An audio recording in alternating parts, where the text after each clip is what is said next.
أعوذ بالله من الشيطان الرجيم بسم الله الرحمن الرحيم. So let's proceed further. The previous lecture we have been discussing the basic things. Let me reiterate a few of those things. The very first thing is let's discuss a few words about economy. Economy by itself is a region-based system that is limited within a specific area. It is a larger set of interrelated production, consumption, and exchange activities that aid in determining how scarce resources are allocated. In most of the regions, the countries, specifically the countries, the government is basically responsible for the coordination mechanism. They have got multiple institutions who are working within the economy, and they are responsible for the interdepartmental or inter-industrial or inter-agricultural cooperation for the production and consumption activities. The basic focus of all these activities, that is the production and consumption and distribution of goods and services, is basically to fulfill the needs of those people who are living within the specific region, or you can say that who are working within the specific economy concern. This is classified as the economic system. There are basically two major systems in that. One is command system, another one is market system. We will be discussing all these things in the coming few lectures. The second thing that I want to reiterate from the previous content is economics. Economics is supposed to be a social science concerned with the production, distribution, and consumption of goods and services. It studies how individuals, that may be persons, depends upon the nature of the business ownership. That could be individuals, that could be different persons, and that could be the corporations as well. How the different businesses, governments, and nations make choice about how to allocate resources. Economics focuses on the actions of the human beings based on the assumption that humans act for the rational behavior, already discussed in the previous content, seeing the most optimal level of benefit or utility. The building blocks of the economics, they study for the labor, trade, demand, supply. These few things are the basic core of the economic system, or the economics. Then comes the branches of economics. There are basically two main divisions. One is classified as macroeconomics, and another one is microeconomics. In macroeconomics, as its prefix suggests, macro. The macro prefix means large or or longer component. Example of the terms involving macro, including macrobiotic, macrocyphy, and macrocytic sort of things. Whereas if you talk about micro, that's the smaller content. That's also from the Greek letter. And it is a unit of prefix in which the metric system denotes the smaller component. Uh, so if we talk about macroeconomics, so macroeconomics is a branch of economics that studies how an overall economy or the entire market system of a specific country or specific region works out. Uh, Basically, these are the systems that operate on a larger scale. Macroeconomics studies economy-wide phenomena such as like inflation, like gross domestic product, like economic growth, like different price levels. CPI we classified as consumer price index, national income, and sort of an unemployment. All these things are basically based on a specific entire unit, and that is classified as economy. So that's the reason I provided the definition of the economy first in the starting. And further, some of the key questions addressed by microeconomics includes what causes unemployment. And the basic topics like that I have mentioned before: GDP, gross domestic product, different price levels, national income, inflation, so on and so forth. What are the different causes of all these things? These are the basic questions at the macroeconomics level. Microeconomics attempts to measure how well an economy is performing, to understand what forces drive it, and to project how performance can improve. Macroeconomics deals with the performance, structure, and behavior of the entire economy. In Whereas in contrast, Microeconomics is the part of the economics concerned with the decision making by the individual customers, workers, household, and business firms. Again, it depends because in this part of the economics, we specifically deal with the smaller components. We are not concerned with the entire economy or the entire specific sector. We are specifically concerned with the smaller content, with the smaller components. And again, there is no specific hard and fast rule because this is basically difference of frame of reference. If the Pakistan is concerned, then you can say that the economy of Pakistan is macro. And if you are talking about what the Sindh is performing, how Punjab is performing, how Balochistan is performing, how KPK is performing, so that would be the micro components. But if you talk about, let's say, if at the provincial level, you don't say anything about the country level. If you're taking into consideration, let's talk about Sindh. If you're taking into consideration Sindh, we are not talking about Pakistan. So in Sindh, what is the condition of the industrial sector? So that would be macro if our concerned component is Sindh. And if we talk about how the industry is performing in Karachi, how the households are, what are the different buying patterns in this pandemic in Karachi, then it would be micro level. So there is no hard and fast rule. That basically depends upon the frame of reference to which you are referring. So micro is supposed to be on the smaller scale side, whereas the macro is supposed to be on the larger scale side. So now let's move to the next thing. That would be something like positive and normative economics. Positive economics focuses on the facts and cause and effect relationship. It includes the description, theory development, and theory testing. Positive economics avoids value judgment. क्या हो सकता है, क्या हो जाएगा. It doesn't say anything like that. It just says that if the government is going to inject money in a specific sector, let's suppose government is making, let's suppose textile sector. Let's suppose government is making the textile sector tax-free zone, then more people are going to come into the industry, and there will be more production in the textile sector, and ultimately there will be larger exports from Pakistan in the textile sector. So that would be cause and effect. If you do this thing, then it would happen something. It does not allow value judgments like what ought to be. So the basic concept of the positive economics is that focuses on the cause and effect relationship, whereas the normative economics focuses on what ought to be, how it could be done. So, what incorporates the value judgments about what the economy should be like, or what particular policy actions should be recommended to achieve a desirable goal. Normative economics looks as the desirability of certain aspects of the economy. It underlies the expression of support for particular economic policy. And again, as you already know, there are different things. There are theoretical economics, and based on those theories, a policy is being extracted, and that is classified as policy economics. So, so if you are having a specific policy regarding the economic system or the economy, then you call it a specific policy, particular economic policy, and according to that, if something you are willing to do something in the economy, then you say that it ought to be working like that. Now let's move to the economizing problem. You already know what the economizing problem is.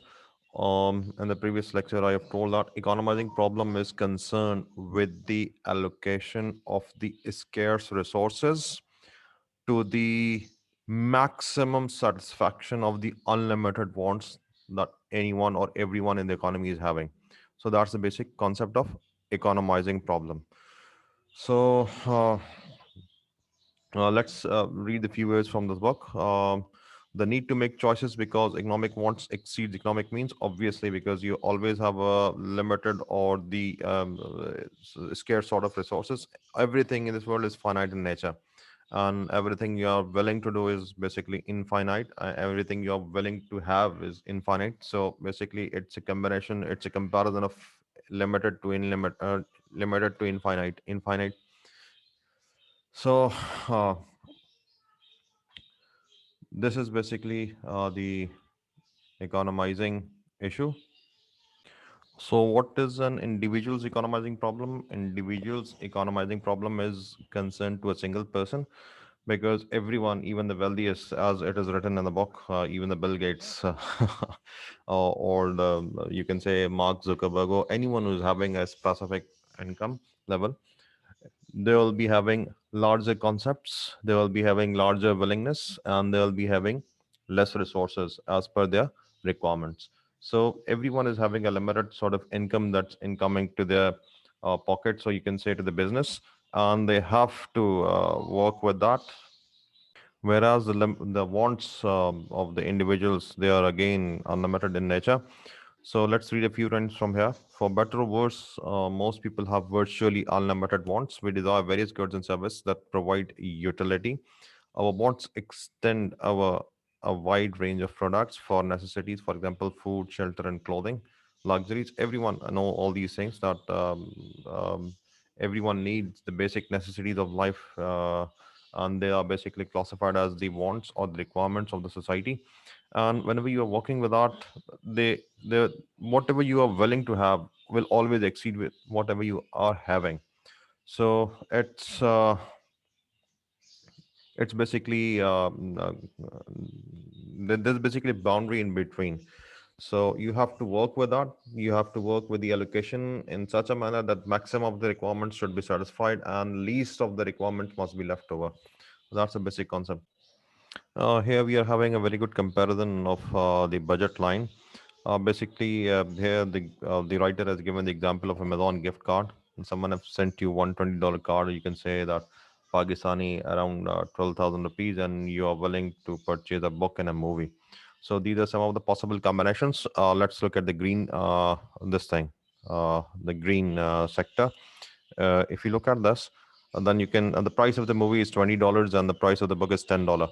So if you are willing to have all the movies, then you can go for the purchase of six movies. That will cost you around $120. So 120 plus zero.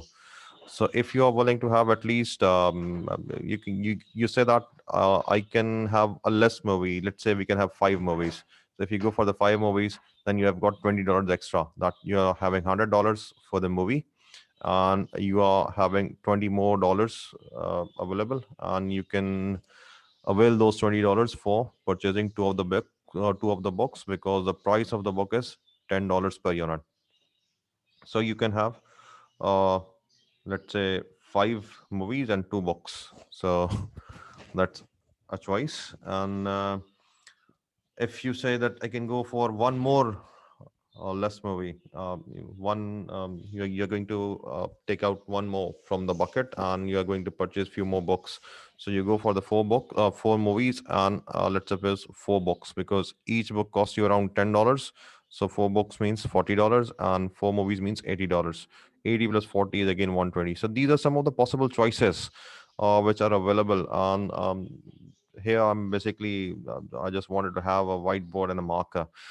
I can explain these things with a much better example in a much better way, but unfortunately we don't have physical correspondence with each other and the classroom environment with a whiteboard and a marker. So let's move further. So attainable and unattainable combinations. So if you want to have, let's suppose, 13 books, you cannot have, because you have got maximum of $120. If you're going to purchase 13 books, it will cost you around $130, and you don't have that amount. So these are classified as unattainable combinations.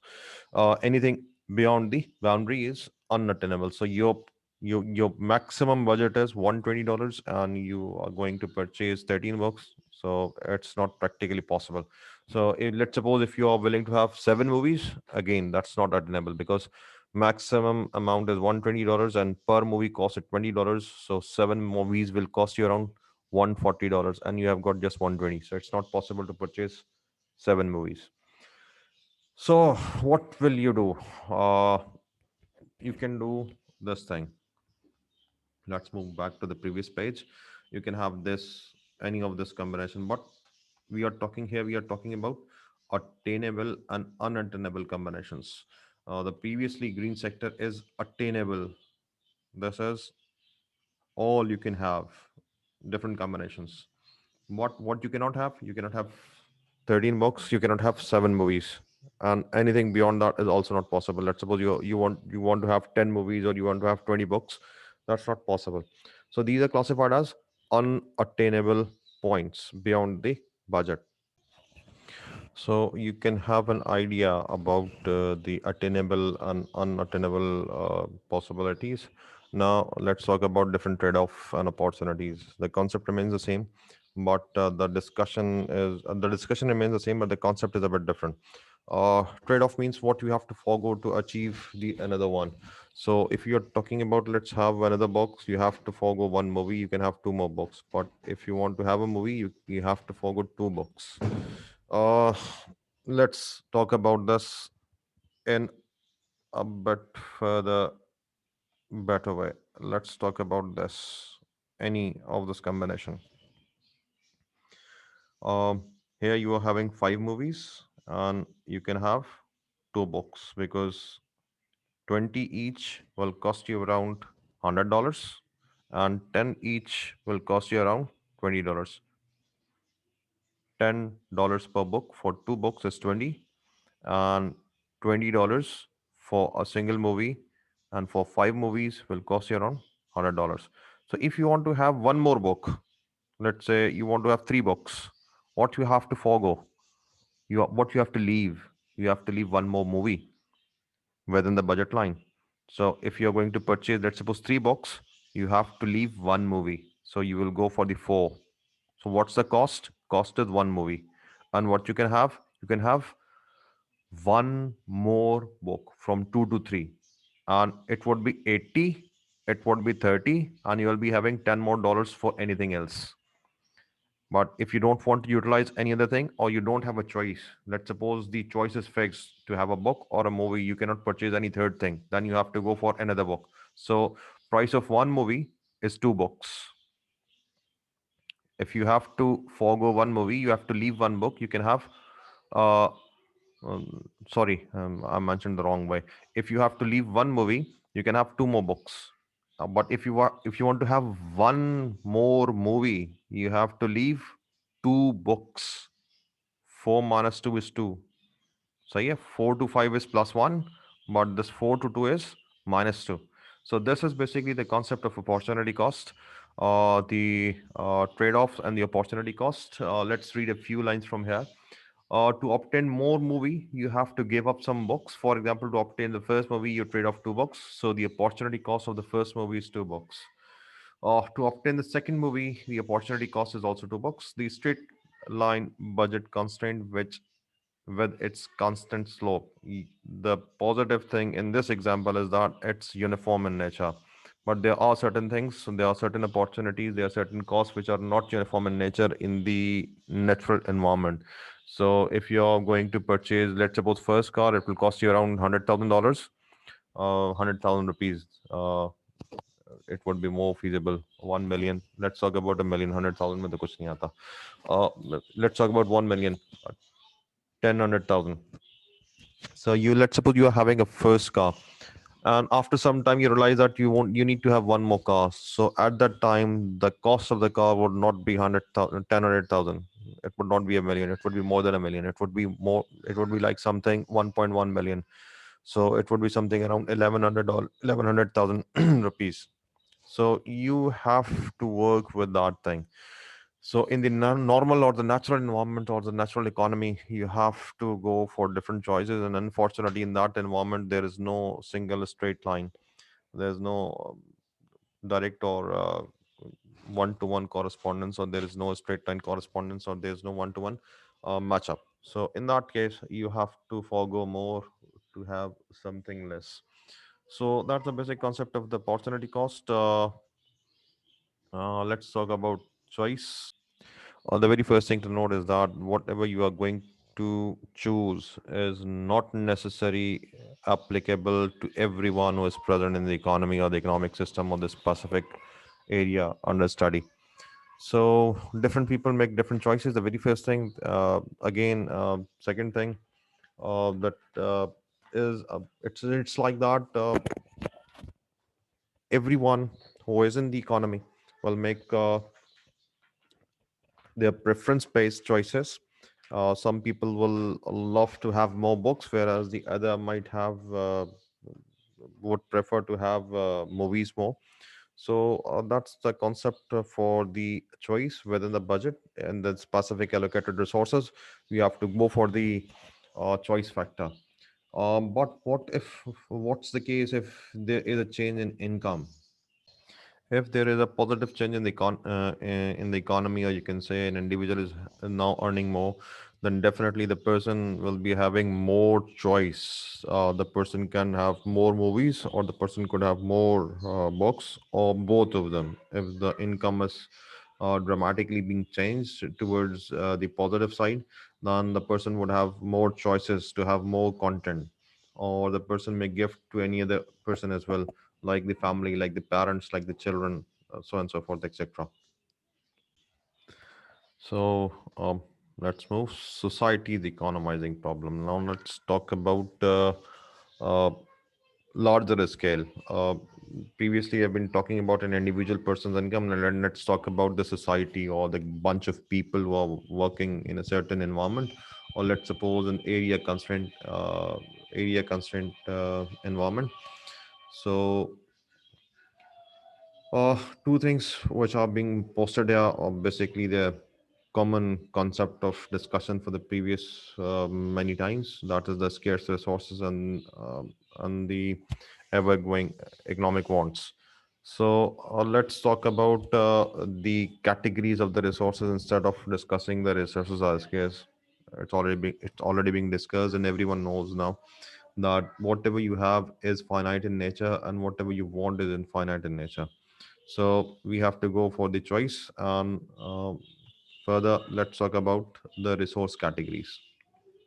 Number one is, from the economics perspective, from the economy and the economics perspective, there are four or five things that are basically having the most important role in the economy. Number one is land. um, for the economist, it's much more than simple word land or the specific area. Uh, to the economist, land includes all the mineral resources. Like if you're having a rocky part of the country, you go for the mining over there, and there are different minerals which are being extracted from there. Those are classified as land resources. So these are basically also classified as gifts of the nature, and again, they add to the economy, or they add to the overall GDP for the country, because the mining process is supposed to be sort of production sort of thing. So learn further, not only the rocky mountains, not specific that area. There are further parts of the land which are of importance nature for the economy. Like if you're having oil deposits, like if you're having, let's suppose, water resources, like if you're having forests, then these are all classified as the land resources. Arable land, agriculture based economy, all these things are basically classified under the head of the land. The second most important part from the economist's perspective is the labor. Uh, Labor consists of the physical actions and the mental activities of the people that contribute to the production process for the producing of the goods and services in any economy. Uh, the work related activities of a logger, retail clerk. I'm reading the lines from the book now. The work related activities for a logger, retail clerk, mechanist, um, teacher, professional footballer player, and nuclear physics all fall under the general heading labor. Uh, the basic concept, which was previously being observed by many of the seniors as well, they say that any person who is working in the environment in a physical manner, like the person who is digging, or the person is working in the arable part of the land, they're classified as a labor. No, that's not the only thing. The concept that's in addition to this is whoever who is working for the production of the goods and services as well, they are classified as a labor. So there are much more to that um, um, than the previous definition of the labor. Let's move to the third part. The capital. Capital is totally different in economics. From the economist perspective, capital is basically the capital goods or those different things which help out in manufacturing other goods and services for the economy. If you're going to eat less today, then you can have more machinery today, and that machinery will produce more for tomorrow. Then you will be having more to eat tomorrow. That's the basic concept from the economist's perspective. They say that the capital goods or the investment or the all those things which aid in the manufacturing or the services generation part, they are classified as the capital uh, content for the resource category. Let's read the few lines from this part. Uh, they include all factory, uh, storage, transportation, and distribution facilities, as well as tools, machinery. Economists use the term investment to describe the spending that pays for the production and accumulation of the capital goods. Uh, how you can differentiate between the capital goods and the consumer goods? Consumer goods are non further utilizable. It's not written over here, but let me add for your information that there are basically two different categories of the products. They are basically consumable goods and the usable goods. Consumable goods basically they are basically utilized for the uh, they could be utilized only for once. They cannot be further utilized. Like if you're having bread, then if you're hungry, you're going to eat that bread, and if you have eat that bread, it will not be further available. That's the basic concept of consumable. But if you're having a car, you cannot eat that. You're going to utilize that for further many times for the travel and for the what you can say tour purposes, whatever you're willing to have. So those sort of things are usable goods. There's another further category that is classified as perishable goods. Perishable goods are those goods which have a specific lifetime, and after that they are not utilizable. Um, in fact, every product has a utilizable life, but in Pakistan we don't have any such concept because cars. I have seen cars on the roads that are basically having more age than our senior teachers. In fact, those who have taught me, I have seen cars who are aged more than more than our faculty age. So there's no concept of depreciation. Cars are basically appreciated in Pakistan. If you're going to purchase a car, it's going to appreciate. It's not the global concept. All those products that you're going to purchase, they are going to depreciate. We will discuss all these things in the coming lectures, depreciation concept sort of thing. But let's come back to the topic. Consumer goods are basically those which directly satisfy the requirements of the wants of the people within the society, whereas the capital goods they do not directly satisfy the requirements of the wants of the society people. They aid in the manufacturing process, and they basically provide the resources uh, by which the consumable, usable, and other type of goods are basically being produced that could satisfy the economic wants directly of the people within the country. So that's the basic concept of the capital and capital goods. And let's read a few lines from the book from the this one. Capital goods differ from consumer goods because consumer goods satisfy wants directly, whereas capital goods do so indirectly by aiding the production of consumer goods. You can read the example from here. The book is available or the classroom. So, what's next? Entrepreneurial ability. So, how it's different? How it's different from labor? There was previous thing that we have seen in this left side column that was labor. So, how labor is different from entrepreneur?